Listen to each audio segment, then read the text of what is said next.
eu aqui tenho tudo. Eu planto arroz, planto milho, planto mandioca e eu estou florestando. Muitos chegam assim, tu derrubou o mato. Tu derrubou o mato e está morando dentro da mata. Mas eu estou plantando o quê? Frutas para sobreviver.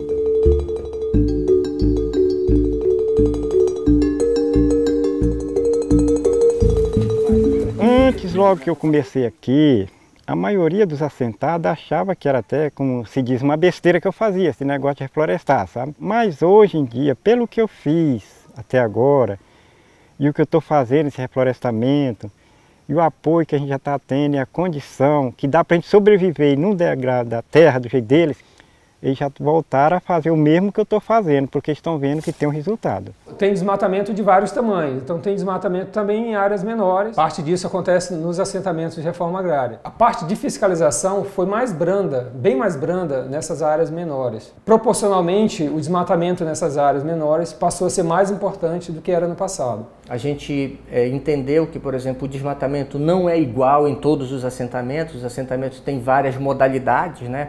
Você pode agrupar essas modalidades em, vamos dizer assim, os assentamentos convencionais, que são os PAs, os PACs, e separá-los dos assentamentos diferenciados, que são os assentamentos nas modalidades agroextrativistas, de desenvolvimento sustentável, os projetos de assentamento florestais.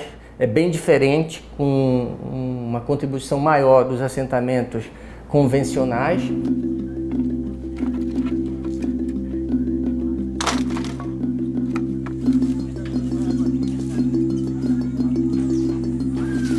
Vai indo aqui a pimenta do reino, ela já está produzindo, já estou esperando para ela amadurecer, sabe?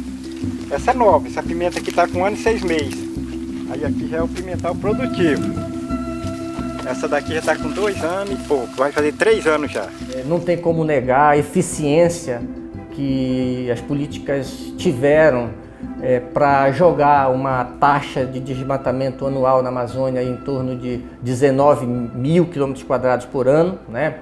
Que era o que predominava aí entre 95 a 2005. Agora a gente está ali, parado numa taxa de 4 mil, 5 mil. E o que a gente faz para poder avançar?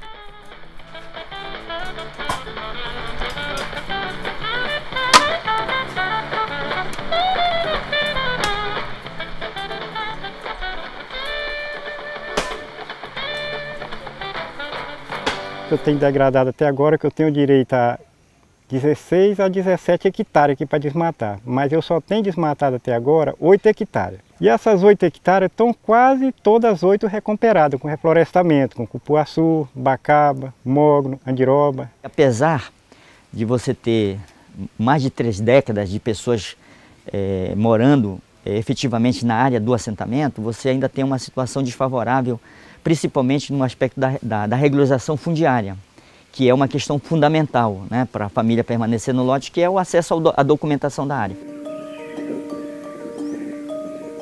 Nós não podemos mexer numa madeira que tem que ser legal. Da legalidade nunca sai um documento que nós precisamos. E a madeira está indo embora que os outros madeireiros clandestinos que eles falam estão levando tudo. As experiências que estão trilhando o caminho de incluir a floresta na estratégia de manejo, elas têm chegado a 8 a 10 anos para liberar um plano de manejo. Se eu passar de 15 anos para dizer que eu estou aqui dentro, eu passo mais 15 anos e não vou conseguir tirar um pau, fazer nada, porque está indo embora, eles estão tirando. Aí o próprio Colônia que vende a madeira para o madeireiro, ele tira com o consentimento do Colônia, ele vende, o Colônia vende a madeira por causa da necessidade. Não é todos, mas é a maior parte. A gente fica vendo aquilo, aquela situação, a gente fica até sentido de ver acontecendo isso, né? E, geralmente o que ocorre nos assentamentos é que as políticas elas são voltadas para atender às atividades de agropecuárias e não consideram a floresta como um componente importante do desenvolvimento dessas parcelas. E o fato da floresta não compor essa estratégia, ela acaba ficando vulnerável não só na estratégia do assentado, né, na sua concepção de uso da terra para a geração de renda e melhoria da sua qualidade de vida, como também a floresta fica vulnerável aos interesses de fora que chegam no assentamento para a extração da riqueza florestal da madeira, que muitas vezes sai do lote sem gerar nenhuma melhoria para o assentado.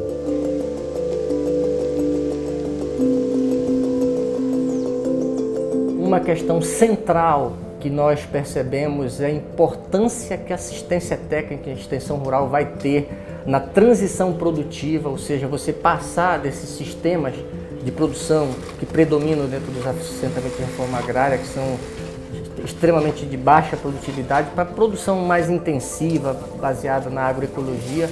Aqui já tem uma pimenta que é mais velha, essa pimenta está com 12 anos. Está com 12 anos, agora você pode reparar aqui o IP, do refloresceio. Então a tendência mais tarde aqui é desse IP acabar, ou a pimenta acabar. Quando a pimenta acabar, já tem o cupuaçu, que já está subindo junto com os arvoredos. Então o cupuaçu aqui já vai fazer a cobertura junto com o mogno, com o IP.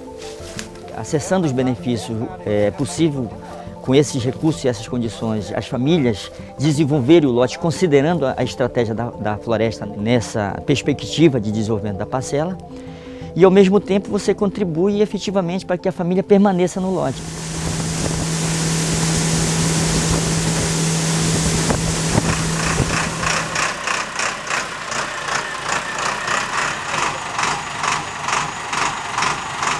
Então, a partir dessa orientação, dessa assistência técnica diferenciada, essa família tem lucro e ganha. Nós não estamos aqui querendo e jamais vamos pensar em ser, na verdade, competitivo com o agronegócio. Não. Nós queremos viver bem, feliz, ter o pão na mesa, ter o dinheiro para o remédio, para o livro da criança e dar exemplo de agricultura familiar. Essa é a nossa função. Se a gente for desmatando aqui, que nós temos o Amazonas, aqui o Pará, né? Então, por onde eu tenho andado, Paraná, essa região para cá, eu achei que sem desmatasse tudo, fosse fazendo igual ir para fora, mais tarde a tristeza seria maior para nós. Então, o que eu achei que a gente tem é que preservar e, como se diz, acreditar no que as pessoas falam para a gente, que a gente está vendo o resultado, né? É uma experiência renovadora e dá certo. E aquela mata que nós temos, essa reserva que nós temos, ali está o patrimônio, não só meu como proprietário, dessa comunidade ou desse município, mas é um patrimônio que, na verdade, é regional, é estadual, é nacional e o mundo briga por isso, vocês são sabedores disso.